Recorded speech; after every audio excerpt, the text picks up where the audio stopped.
Alright guys, a quick one. Here, I'll detail how to enable or turn on transcribe calls on iPhone iOS 26. So if at the end of this you found this offer informative, please don't forget to like and then subscribe.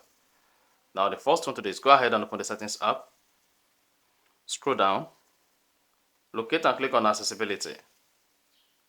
Scroll down the accessibility page, keep scrolling until you get to live captions, click on it. Now under live captions, come here and turn on transcribe calls.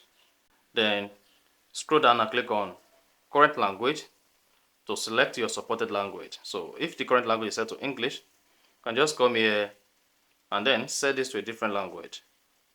And that's it. So you can also change this to any language and then you are good. So that's exactly how to turn on or enable transcribe calls on iPhone iOS 26. So if you found this offer informative, please don't forget to like and then subscribe.